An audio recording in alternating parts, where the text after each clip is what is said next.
Amazing. Let's begin what's trending with reactions trailing comments made by a former governor of Bauchi State, Isa Ugunda, who during a live television interview stated that fuel subsidy has mostly been a scam run by the Nigerian National Petroleum Company in conjunction with marketers and other stakeholders in the oil sector. Uganda, who was also a former minister of state for transport, further stated that he was privileged to serve as the chairman of a subcommittee between 2008 and 2009 during the economic meltdown period, and he chaired the committee on subsidy where everything about the scam was discovered. Well, Bayo Ononuga, the director of media for the Tinubu Shetima campaign, posted a snippet of the interview on Twitter, stating that anyone shouting for the retention of subsidy is connected with the scammers. Well, let's take a look. I was privileged to serve as the chairman of the subcommittee 2008 and 2009 under the economic meltdown. I was one of the members, 3 of us governors and some other members with Mr. President as chairman. So I chaired the committee on subsidy. And everything about the subsidy regime and then the scam in the subsidy regime was discovered by my committee. And of course, since then, recommendations were made, which unfortunately were never implemented. And it's very sad. I'm sad to let Nigerians know that from what I saw, we came across situations where subsidy was claimed on pipelines that never existed. You just claimed that I would have pumped X amount of, either finished products or crude, maybe from Kaduna, from Warri to Kaduna. Who, by NNPC? Making this claim? Of course, who else is doing it? Oh dear. Those that pump and those that are in the subsidy scam, they just fill papers, invoices, and they claim subsidy on it. In fact, there was an instance of a pipeline that was supposed to exist between Lagos and Warri. And tons of monies were collected on subsidy on a pipeline that never existed. This is Nigeria for you. Well, all right. I mean, I got that snippet from Bayo Ononuga, who is also very vocal on Twitter. I mean, can I call him a Twitter analyst like Dr. Abatis always got? I mean, Twitter analyst. I mean, what can I say? But yes, it was good that he posted that. And, I thought it was... Analyst. No. I mean, people post their opinions on Twitter, and it is important for us to share. And I think that what he said is actually right. If this is actually true, what Bayo Ononuga said is if, people that are screaming about the subsidy retention are part of the scheme. But I believe that this is a huge story that should be investigated. What caught my attention, I mean, he made those comments on Channels Television.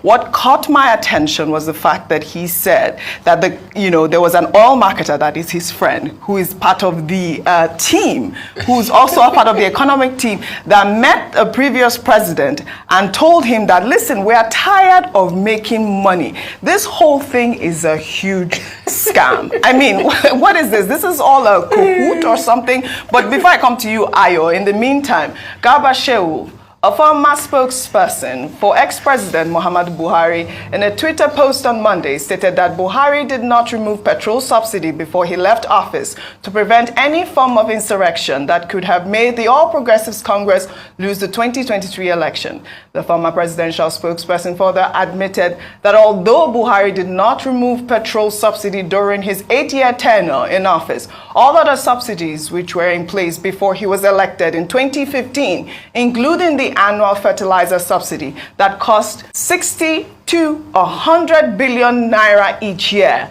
the pilgrim diesel and electricity subsidies were all eliminated by May 2023. I mean, this is all self-indicting to me. Yeah, absolutely. I mean, we've highlighted that, but let me go back to Mr. Isa Iguda's statement. And it just goes to show again and again that only a few people in Nigeria are siphoning our financial resources at the detriment of the masses. The people who, he's not the first person, or he's not stating anything that's new to people in terms of the fact that subsidies is scam. So what he's mentioned is that the NNPC, colluding with some oil marketers, just have phantom sale of oil and claim subsidy and bleed the nation whilst the poor masses are suffering. And that's why a number of times people used to say that subsidy was for the rich. It was just for the rich. There were a few people who were benefiting massively from it, and that had to be cut to stop the siphoning of resources from the government. But beyond that is, Oji, I'd like to also mention that this scam was done under the previous administration as well, which was an APC government. Yes. Why wasn't this investigation done at the time? Why did it take, and it leads to the next story with Malangaba Shehu saying that the president, due to political reasons, rather would allow this scam to continue to benefit his party so that they wouldn't jeopardize their chances at the polls. It goes to show where really the heart of our politicians are and the will or political will comes from. As long as it's of interest, it would continue. When it no longer becomes an interest, so where do the people come into? Where do the people come into the play?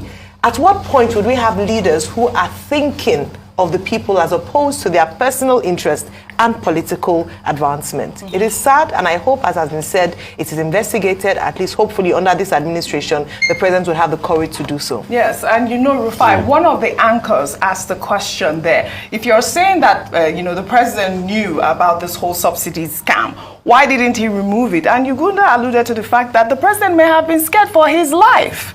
Rufai, Yes, I mean... See, Oji, there's nothing Ugunda said that a lot of people do not know in this country. And that's why I said before President Tinubu removes subsidy, at first you prepare the ground through palliatives, and two, you have a forensic audit of the NNPC and what went on. Like I was a soothsayer, I know they will never do that because of the level of scam that goes on. And Oji, it is not today people have been living at the expense of Nigeria. It goes back to when Nigeria got independence, where top government functionaries were fleecing this country dry. In fact, Oji, it's a miracle this country is still alive. It's still succeeding. And God, we thank you for Nigeria. Because the way people have eaten this country dry, the canker worms and palmer worms, all sorts of corruption. And guess what they do? They make humongous wealth. They just fritter some of the wealth to their foot soldiers that you see on social media defending the madness going on. And they also fritter some to the media, people that would talk and speak for them, while they keep making money. Imagine somebody saying that, I'm tired of making money. Yes. And that's what it is. We all know it's a scam. The first regime was a scam. You remember the first regime when they said marketers should bring it in? Marketers were bringing empty barrels in and they were collecting money. But let me tell you something. The next phase of the scam will start soon. When you have to get a lot of people to still bring in products in themselves, and the NNPC is not bringing products in, and they fix the price. That's going to be the next phase of the scam. You know, because why? These people that are at the top, they never care for the lower rung in society. And there is no government to defend them. You know why? Because government becomes for the rich, and the rich are their cronies. I dare them to have a forensic audit of the NNPC. Absolutely. I dare them to have a forensic audit that goes way back to 77, since the NNPC started. Yes. They will not. Absolutely. You know why? Because we know what has gone under the carpet. But you see, in all of this, I keep telling Nigerian people, elections matter. You can see all of this yourself and be hoodwinked by the people they pay to come and lie to you on social media. Surely. And you can see all of this and take action. Your destiny in your hand. The best I can do is to tell you and open your eyes to it. Like you take your future in your hands. Absolutely. These people will continue to do you over. And guess what, Oji? They are already recruiting their children. These same children of the oppressors will rule over you if care is not taken. I mean, surely this needs to be investigated. Even his friend, Ugunda's friend. I mean, they need to find out who. All these people need to be arrested. Nothing will be done after this interview. Forget what has been confirmed. What has been confirmed by, former Governor Issa Yuguda's statement is that, look, we live in a country, whether it's fuel subsidy or other forms of subsidy, where we're surrounded by scam. What has been confirmed is the fact that there is a class, a parasitic class in this society, a rent collection class. People who do nothing, who just collect rent from the Nigerian state. Unacceptable. Whether it's in the oil and gas sector, or it's in the maritime sector, or in any other, sector in Nigeria. Rent collectors. And that is why his friend that he talked about can say, look, we are making too much money because they don't do anything. Yes. And I do parasitic class.